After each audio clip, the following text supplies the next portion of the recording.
Hi, this is Dr. Cynthia Clark, acupuncture physician, applied clinical nutritionist, and creator of Energy Evolution, and the president of Longevity Wellness. And this past weekend, I participated in the Great Floridian, which is held in Claremont, Florida. For those of you that do not know, and I did not know until about a year ago, the middle of Florida is a bunch of old sand dunes. Thank you, Fran Palmieri, for educating me as to why there are a bunch of hills in the middle of Florida. There are a bunch of old sand dunes going right up the center of Florida. That means that the center of Florida is actually very, very, very old, ancient, millions of years old, whereas our coastal regions are newer.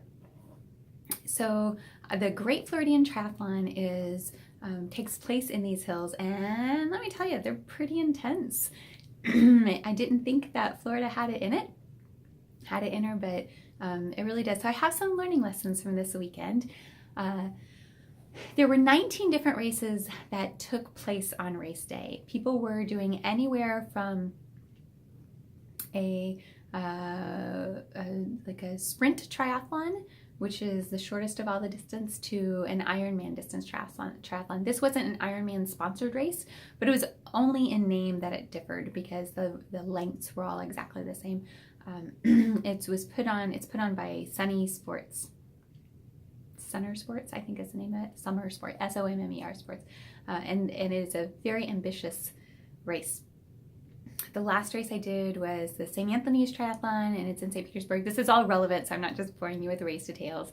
And there were thousands of people that showed up for that. It was super fun to cheer on all the athletes, and there were people doing the sprint and the international distance. I did the international distance at that time, which is a 1.5K swim, a 40K bike ride, and a 10K run. And the Great Floridian has Ironman distances, which is a 2.4 mile swim, 116 mile bike ride, and a marathon at the end of it, so 26.2 mile run. I didn't do that.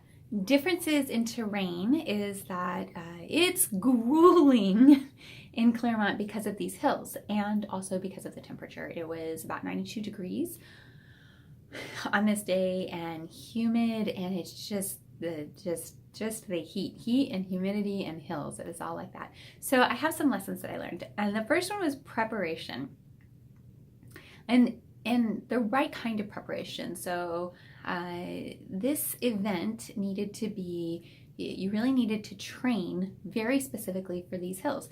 Now, I've been out there a few times, but I have to get up at 3:30 in the morning on that day that I'm going out there and drive 2.5 hours in order to have wheels down on my bike at 7 o'clock in the morning. And that's tough to do on a regular basis. Certainly multiple times a week, that's tough to do. And it was really so preparation. But that was a tough part of the preparation. The other parts of preparation are food, hydration, so good nutrition, hydration, having the training plan and sticking to it. Those are all really, really, really important.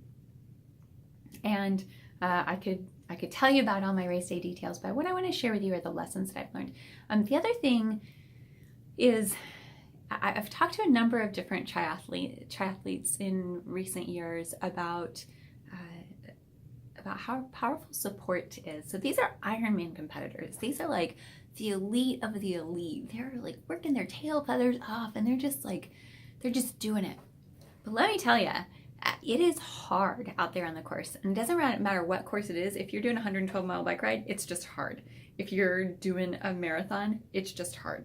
If you're doing those back to back, it's just hard, right? Yeah.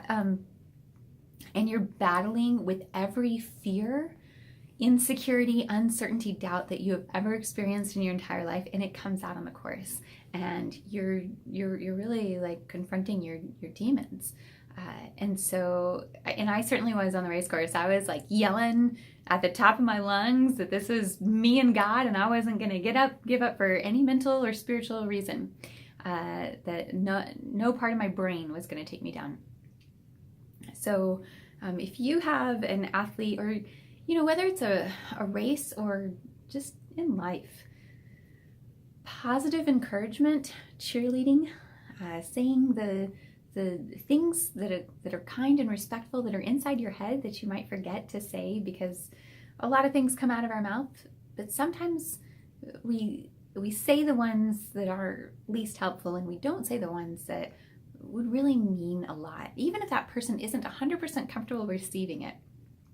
You know, if they can make friends with it, if they can be 50% or more, then just let it flow out of your mouth, because they need to hear it. And sometimes it's really funny. Sometimes it kind of stops right here and it doesn't get all the way in until later on. But your positive words for other people and yourself are incredibly, incredibly powerful. I have a special way that I share this in Energy Evolution, so I hope I get to share that with you sometime. But it is really, really meaningful, and it really matters.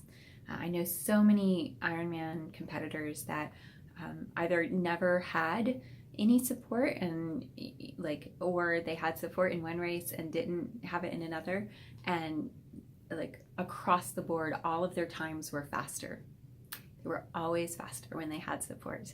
And whether you're having a good race day or not a good race day, either way, like the support really goes a long way. So thank you to all of those of you who've said kind, nice words to me in support, and keep them coming. Let it flow out of you to all the people in your life. Support is really, really, really, really important. So we talked about preparation. We talked about support. Another thing I wanted to talk about on this race is adversity breeds kindness. So I grew up in Houston, Texas, which sounds like it's like the cowboy capital of the world, and it is. And it's rich with Southern hospitality, and I loved it. Like, the people in Houston were so, so nice and so kind. It didn't take me long to figure out that was probably because the weather was terrible, and you better be nice to your neighbors, because there's a good chance that you're going to have to borrow their water, or they're going to need to borrow your electricity, or you're going to be having a cookout the whole block out cooking all the food in your refrigerator because your power just went out and somebody's got a smoker, so you're going to take all your stuff over there. It's, you know, the kindness really, really matters. It matters in the tough times. It matters during adversity. In Arthur C. Clarke's 2001, I think it's in this one, they talk about, it's space travelers, and they talk about the politeness that space travelers that are traveling long distance through space use. And a new member was coming on board, and the rules were being explained to him, and they were saying, you say please, and you say thank you, and you use these formal titles. And he says, well, it seems a bit much out here in space when you're around all of these same people all the time. And they said, that's when it's most important. That's when it's most important. So, you know, kindness really matters. The other thing that I experienced out there was just, oh my God, the stories of kindness to one another. At the first,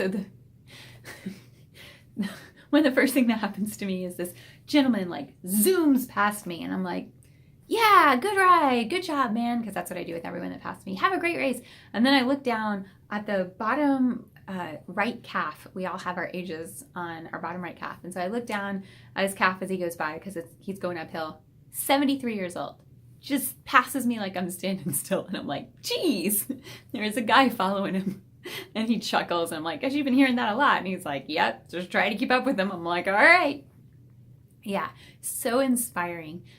The first aid station, which is places where they hand out water, Gatorade, I stopped at to refill. I'd already had a liter of water 10 miles into the race, and had already consumed another half liter, a little bit over a half liter of my endurance drink. So I stopped to get refills because it was a really, really, really hot day, and there was this lady standing there, and I said, do you need anything? And she said, no. And I looked at her, and she said, I disqualified myself. I DQ'd myself because I took a wrong turn. I had signed up for a sprint, but I went the direction of the 1/3 distance. It's 1/3 Ironman distance, which was the one that I was doing. And I went the wrong way. So I disqualified myself, and I got to this rest station, and there was a girl standing here crying because her bike had just broken, and she'd been training for months and months and months up in Alaska. She came down to see her uncle for his birthday, and she just really, really, really wanted to do this race. And so I handed her my bike and said that I would see her, back here after the race was over. And I was like, oh my gosh. She's like, yeah, so we're just gonna hang out here. Like, that's a huge amount of trust to just hand over your a lot of times these bikes are like multi-$1,000 bikes, and it's just so sweet and so loving and so supportive. And of course, she's committed to being out in the heat, kind of in the middle of nowhere, just waiting for this gal for hours and hours so that she could have her chance, because she'd worked so hard to get there. And people just really respect that and feel that. And I thought this was the most incredible story. And then on my, afterwards, I'm hearing people talk, and I realized that there are many stories like that happened on race day, where somebody's equipment broke, and somebody else who maybe couldn't finish for whatever reason, they stepped up and they volunteered in a different way. And so it was just really, really heartwarming. So I just observed that people like to be good to one another. They really do. Adversity gives us the excuse to give and receive that goodness, and that's all well and good. How much greater would it be if we could do that without that kind of adversity, or if we could do it with the kind of adversity that I experienced this weekend, which is self-induced, which has happened from just working really hard towards something you care passionately about. I've had such wonderful angels during this training time that would step up and offer just fantastic support in one way or another during this. That it's just, humans are amazing. Humans are really, really, really great people. And if you ever doubt it, go to an Ironman race and watch it, because those people out there, they're just giving it their all, and it's so beautiful and glorious to see. And then finally, the thing that I'll mention is inspiration. So this past weekend, I messed up in a couple of different ways. One of which was that I got the race time, my start time, wrong, which is a very unusual thing to happen for me, but I just read the paper wrong, and I actually had to do my 0.8 mile swim twice. So I was not the perfect athlete at all. Like I messed this up, and yet even so, I'm signing up to do the Haines City half Ironman in April. Oh gosh, I've said it out loud now. And even though I'm so imperfect, and I'm honestly a pretty slow triathlete, I'm working on it. But I've like my clients come first, and my clinic comes first. So my training is right after that, and it matters passionately to me. All of this does. But I have a lot of responsibilities that I wear, and so anyway, so I've been so grateful that there's a couple of people that have already spoken up that they're going to do the Haines City Triathlon with me, the Haines City Half Ironman Triathlon. So I'm super, super, super excited about that. So that's the final lesson I'll leave you with, is that you inspire the people around you. You inspire them by who you are and by what you do. Let them see your highest and best. Let the universe flow through you, and the goodness of your heart come pouring out through your mouth, because that's what this world is really all about, and this human life experience is really all about. That makes it fun. So be your awesome self today, and pass it forward, and share that spark that's in your heart, and help it light the flame of the person next to you, or brighten them up a bit, because we can all get a little dusty and dingy sometimes, and we all need little sparks from time to time. So that's it. Have a great day. And the Haines City Triathlon, Haines City Half Ironman, is in the middle of April in Haines City, Florida, and I'll be doing a fundraiser for it. So I'll tell you more about that. So you can run with me either physically or with your green chi, however you'd like to participate. All right. Have a great day, and I'll talk to you soon. Bye.